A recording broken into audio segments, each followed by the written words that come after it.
MV3 Traders Futures Trade Radio is brought to you by The Ultimate Trader's Guide, your one-stop shop for the most valuable income-producing information on the internet. Go to ultimatetradersguide.net to learn more. Link in the description below.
Yeah.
Order filled.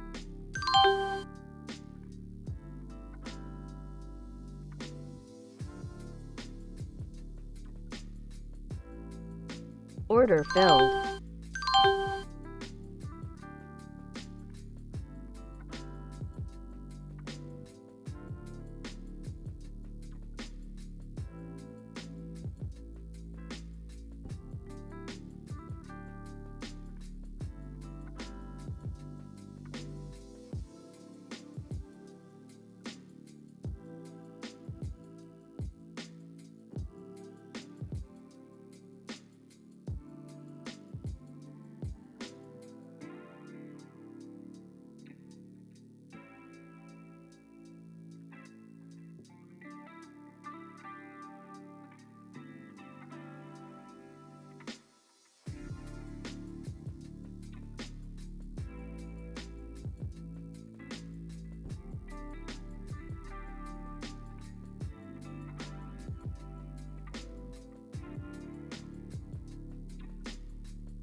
Order filled.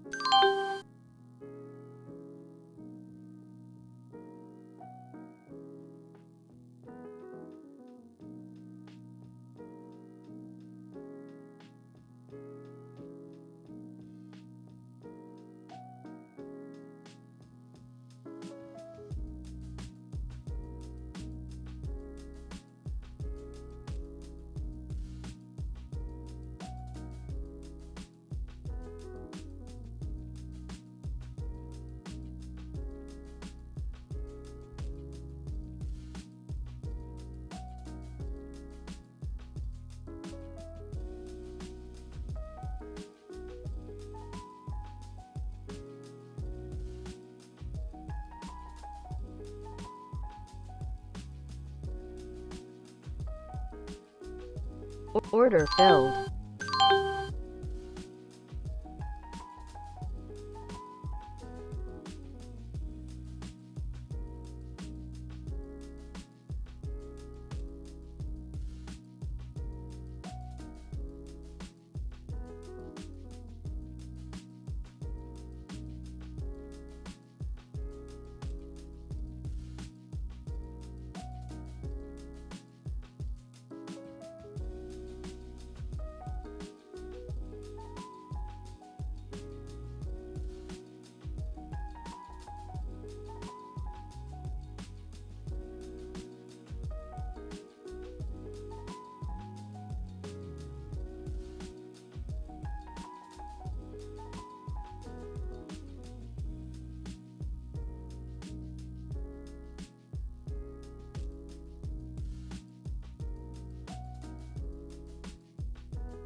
Order filled.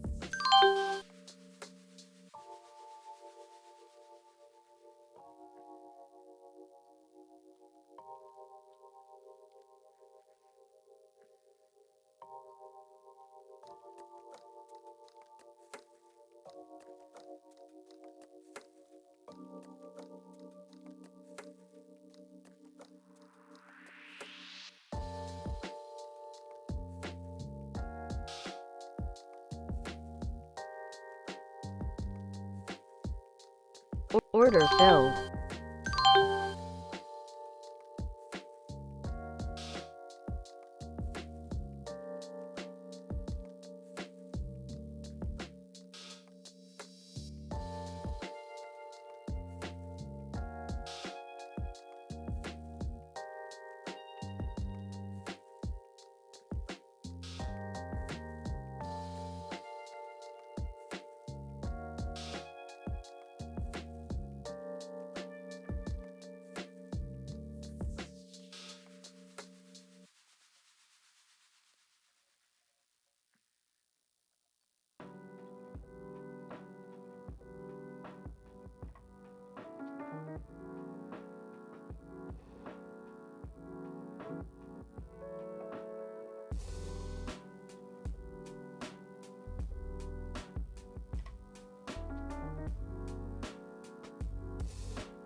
MV3 Traders Futures Trade Radio is brought to you by the Ultimate Trader's Guide, your one-stop shop for the most valuable income-producing information on the internet. Go to ultimatetradersguide.net to learn more. Link in the description below. All right, what's going on? How's everybody doing? Hope everybody had a good weekend, a good start to this week's session. Let me know if you would be so kind to, if I got any sound issues going on. I got that turned off so I'm not checking it on my end. It's something I need to make sure I'm ready with.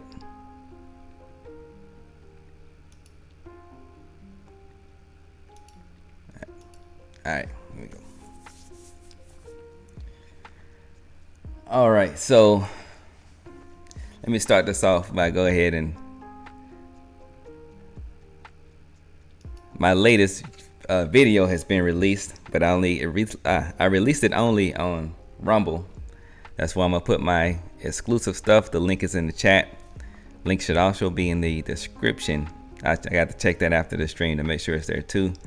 But yeah, so this is, I put the Predator formula video together and I released it on Rumble.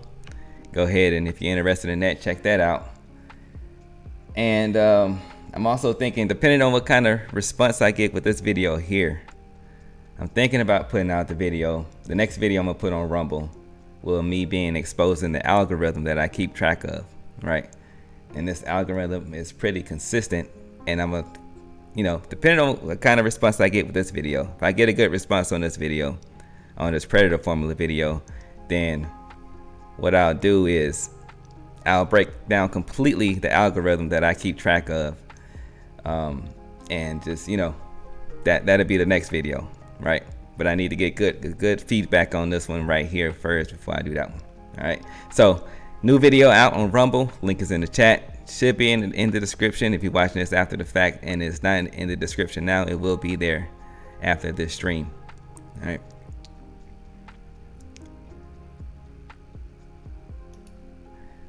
All right, so interesting start to this week where we had price action and structure very similar to what we got on Friday, just in a smaller range. And so I can really, the only difference would be there wasn't the 8:30 news event that they could use for a volatility spike. So we could I don't really have to explain too much. It's just the real analysis is very similar to Friday, to where we started somewhat away from the mean, and then we went on an inventory dump from the open, and we traded back to PR plus 1, where we found our main inventory and picked up some seasoned inventory kind of along the way. Now, the interesting thing that I noticed this morning is that 870. So we had the pre-market set up this huge volume gap between, and I put this in the chat, between 910 and 870. We traded back down to 870, and then that's where we found our strongest inventory push to bring us back back deep inside of the bull zone.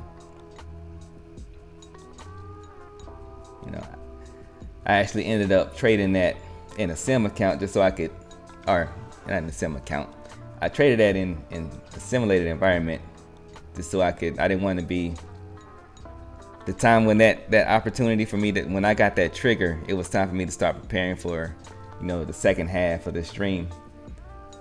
And I didn't want to be trying to trade something while I'm not 100% focused. And even like with focus, just having the thought of, I gotta start the second half in a few minutes, that can be distracting. So when I started to get signals, and I was looking for the trigger along with that signal, just off of sheer time, I went ahead and switched over to sim, and I ended up taking those triggers in the sim mode. It would have been nice to be able to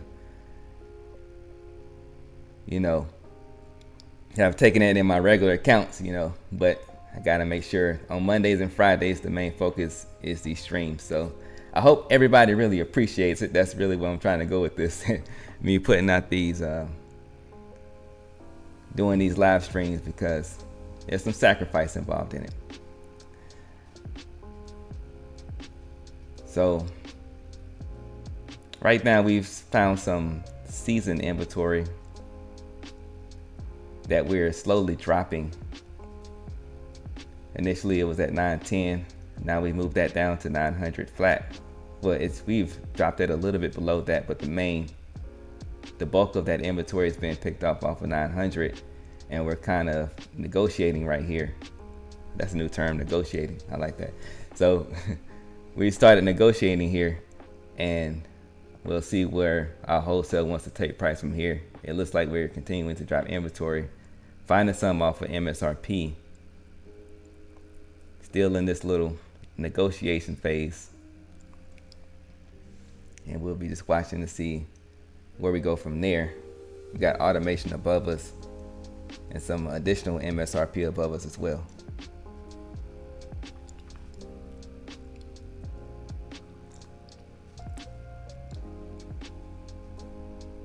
Appreciate you too also, Origin, long time supporter. So over this weekend, so after I had that big loss from Friday, this weekend was really important for me. It's because mainly the loss was off of me not executing, to perfection like I'm supposed to be, which is the goal. The goal is to execute the strategy to perfection, as close to perfection as I can be, right? And I didn't do that well at all Friday. So this weekend on the rebound, to recover from that, the focus was to make sure I recentered myself and got my mentality back together, right? Starting first with the emotions. And so with the emotions, I think it's very impactful to allow your emotions, allow yourself to feel the emotions. So a lot of times, when with dealing with trading, what you'll hear a lot of times is don't be emotional. Just trade like a robot and don't have emotions, right? Or if you have a big loss or whatever, don't get emotional about it, blah, blah, blah, right? But when you're done trading, I think it's useful just off human psychology. When you have feelings and emotions, it's okay to allow yourself to feel it. You just don't want to get stuck in it, right? So what I do is I allow myself to feel whatever those emotions are. Let that energy flow through and pass through, right? I'm not holding on to it, because if you try to not have those emotions and you try to suppress those emotions, to suppress it, you have to hold it inside, right? So I don't want to hold those emotions inside, because eventually, and I know this from personal experience, if you hold too much of those emotions inside, it's going to come out one way or another. You can only encapsulate energy for so long. The energy has to pass, it has to move, right? So for me, it's more so about managing your emotions, not trying to not be emotional, right? And I like to, when I have those type of situations, just allow myself to feel it. I don't get crazy with it or anything, but just allow myself to feel the emotions. Let those emotions pass through. And then I go back and okay, now let me get logical. Okay, what happened? Now that I know what happened, what was supposed to happen? What was I supposed to do? And it's all about me. I can't control the market. I can't control the market makers. I can't control, size participants. I can't control any of that. But I can control myself and how I show up and how I, perform in this game. So get through the emotions. Then I go logical. What happened? What was I supposed to do? Right? And then that's what I spend the most of my time, and progressing from that mistake or progressing from that significant event where I just completely was off my A game, right? So, and the whole thing is about It's about focus, where you put your focus. And whatever you focus on the most, that's what you're going to get. And that's, in my opinion, that's my philosophy on it. Whatever you give most of your attention and your focus to, you're going to get that in return, right? So I get all the quote unquote negative stuff out the way, and then I go, all right, this is what I'm supposed to be doing. This is how it's supposed to look. And then I'll go and I'll practice that from what I was supposed to do. It doesn't matter if I already know what happened during that day, because that's not what I'm practicing for. And by practice, I mean I go in replay mode, and then I will, simulate trade that same day, or a day in history, to where I'm practicing, I'm getting up, practice shots, I'm getting repetition in, so that just like a professional athlete, when it's time for the real game and it's time for me to show up and execute in the real game, I'm doing it mostly off of muscle memory. And it's just a natural thing for me to execute, initiate where I'm supposed to initiate, take a stop where I'm supposed to take a stop, and take profit where I'm supposed to take profit, right? And again, just like in pro athlete, it's important to stay with that, right? So that's like one area, just being honest, that I actually need, more work on. But just because I have so many projects going on, sometimes it's not easy for me to get a practice session in, right? Because I'm trying to do all this other stuff. And a lot of times I end up paying for it, because I'll get these ideas in my head, these theories in my head, right? But the theories are for practice sessions. They're not for the real game. They're not for live environments. So, but I have these theories in my head, and I just keep the theory to stay there, and I keep thinking about it. And so now I'm focused on the theory.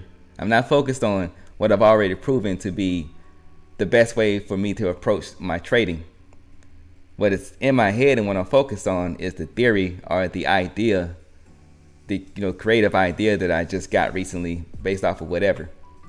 So what happened Friday is I actually ended up reacting to that theory, because I didn't get that theory out in a practice session, or I didn't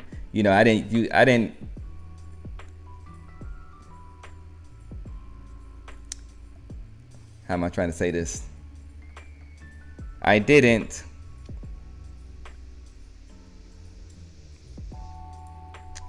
what's the word? Goodness. Like I didn't explore. It's not the word I'm trying to. I can't. The word is not coming to me right now. But I didn't. I didn't go into that theory and test that theory out fully in their proper environment. I did it during a live market with live accounts.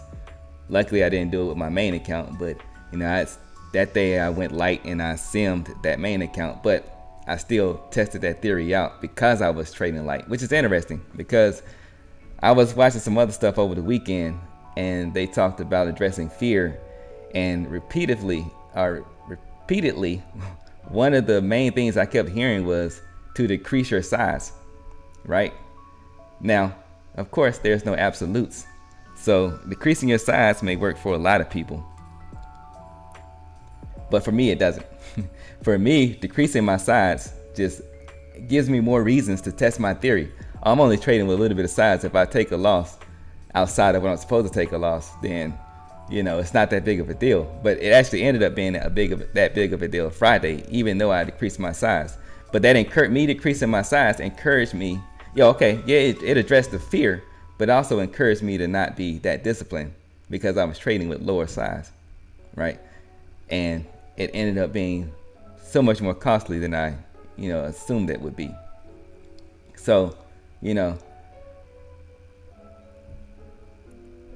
this is why I came up with the predator formula instead of stuff like decreasing size to deal with, like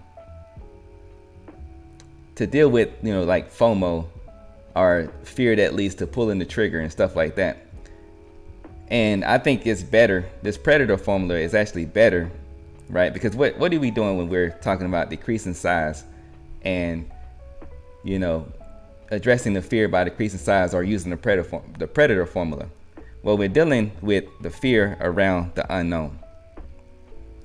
And I think instead of, I'm gonna show up less in this unknown, unfamiliar environment, instead of doing it that way, I do it from a perspective of, well, let me see how much I can actually learn. How much known can I create in the unknown, if that makes sense? Like, how much can I mitigate this unknown and, my unknown perspective of this environment? The number one way you can know more, you can increase your knowledge, is to do it from within, right? So what I mean is,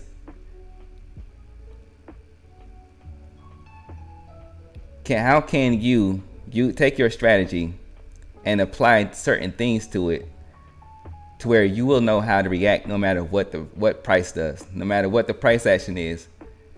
Every single way that the price could move from your initiation or from your point of entry, you have something that you can consistently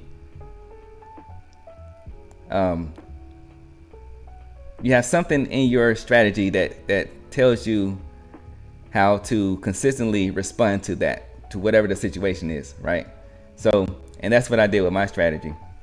So whether I get in correctly or not, whether I get the right price that I'm trying to get or not, I have it in my strategy. I'm going to kill the trade, if it goes up in this specific way, right? If it goes in my favor this specific way, and if it goes against me in this specific way, which, it's either going to go up or down from where you initiate, and it's going to do it in a specific way, right? Because there's only so many ways that the price can print on these charts.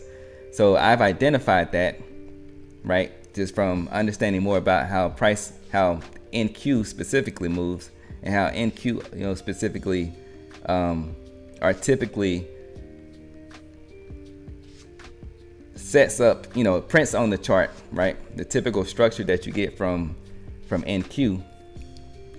And doing all that understanding and that studying about, the market and about the NASDAQ Futures and all that stuff. And then I was able to set up, hard code,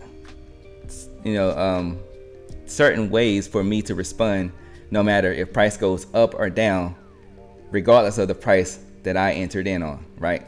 So I've significantly, and I think as much as I possibly can at this point, I've significantly mitigated that unknown for me, right? So this is when, for me, and this really can't hit home, or I got more clarity around this when I came up with this Predator formula, because this Predator formula actually simplified everything for me. All right, so I'm not gonna go too deep into the Predator formula here, right? That video is already out on Rumble, but that's why I personally like the Predator formula more than, and it works better for me more than just decreasing size. Yep, I'm measuring the variables of what I know in an environment that may not be known. Yep, that's a great way to put it.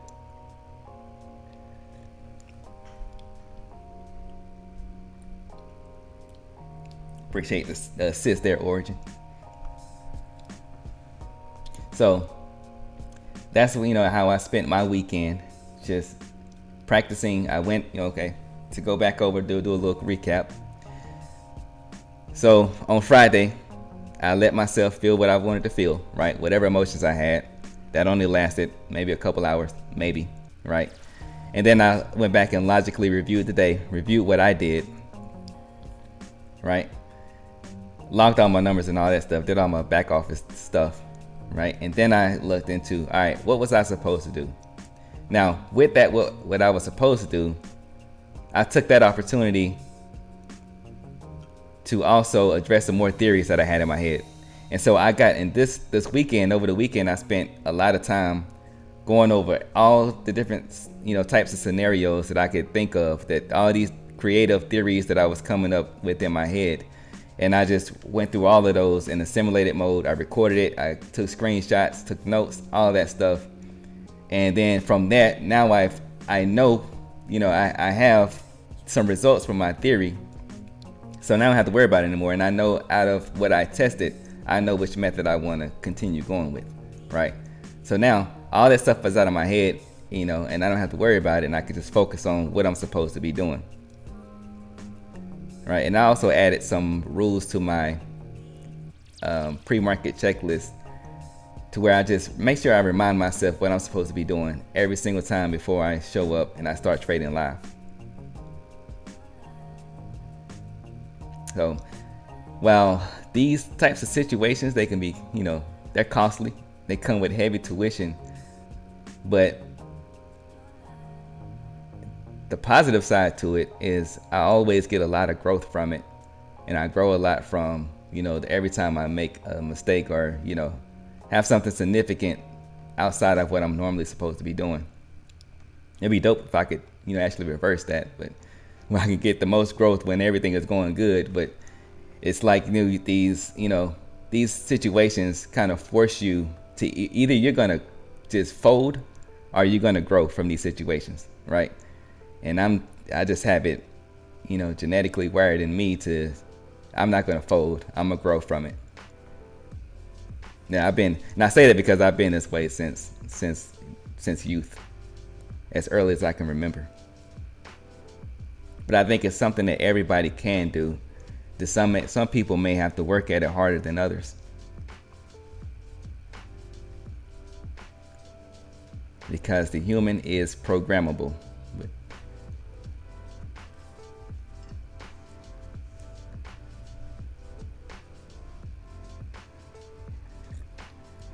So what have we seen so far? Well, price is just bouncing around inside of this range. Actually, is it inside of? Well, no, okay. We went back to the session high, and now we're back near PR plus 1. So we're inside of that range where we picked up some inventory almost at 870. They front ran 870 knowing that, you're going to have a lot of eyeballs on 870, and that whole range between, I think we set a range between 870 and, let me bring up another.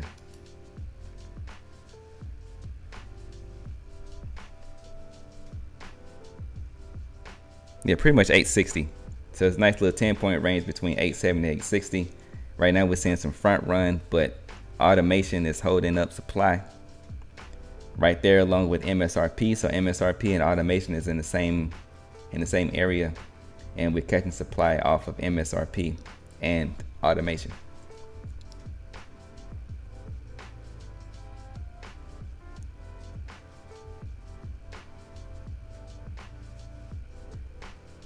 That created some quick inventory, which is, it's becoming seasoned around 880. So we got this little box here. We set up shop right here. So I wouldn't see price staying here for long. It's just a matter of, when it's going to pop out of the shop, when we're going to leave the shop, and how at this point. And I can actually see it going in either direction. Now, the way that this is trading, I would say they have it set up to make it look more appealing to the short side. So we'll see if we actually get follow through on that. But we've briefly set up shop here between 890 and 880.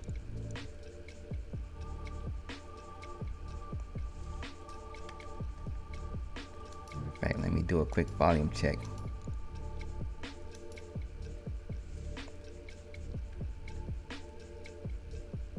I just realized my volume was paused when I switched over to the other screen.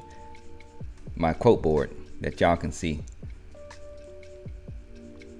So actually we didn't have I wouldn't say we had a ton of volume. For NQ, we only traded 60,000 more contracts from, am I seeing that right? No, it was, what was it at? Let me look at my notes.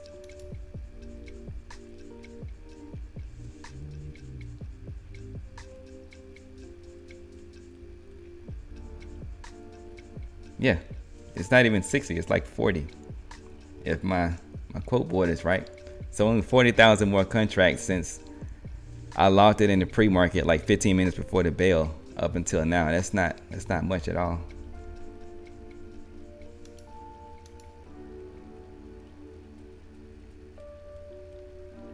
So while we had some decent movement, it didn't happen on a ton of participation.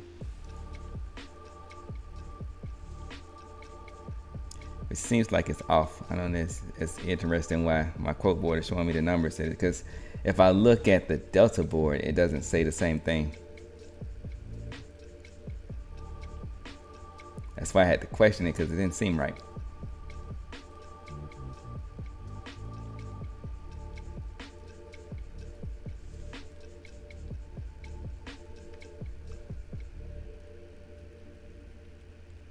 So maybe something's going on with my quote board.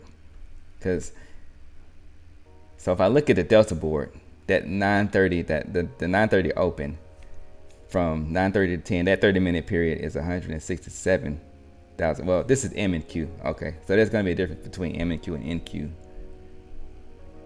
So that could be it also. Let me look and see what I had. So at 9, I marked down 390 for M and Q, 390K. And right now for M and Q, I don't think y'all can see it.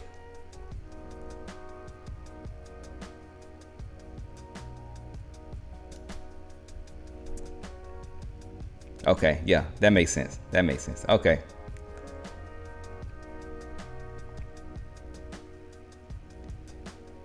Yeah, it's still, so I don't keep track of M and Q volume the same way as I keep a track of NQ volume.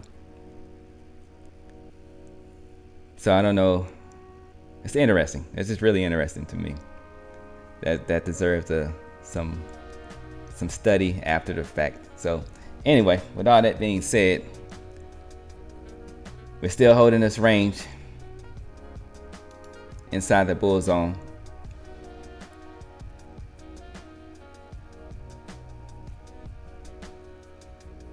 You know, that was created overnight from the London session, pretty much between PR+1 and PR+3. So, you know, I can actually see them holding us inside this range, then, you know, throughout the rest of the session, and anything above and below that. I think it would take more to actually take us deep below PR+3, but anything is possible. But right now we're range bound between PR+3 and PR+1. So that's really, you know, that's all there is really to look forward to, in a sense, for the rest of today's session. But with all that being said, I appreciate everybody for showing up, for dropping through. Appreciate all the support, and I hope everybody have a good rest of your day, good rest of your week, and I'll see you on Friday. Trade it easy.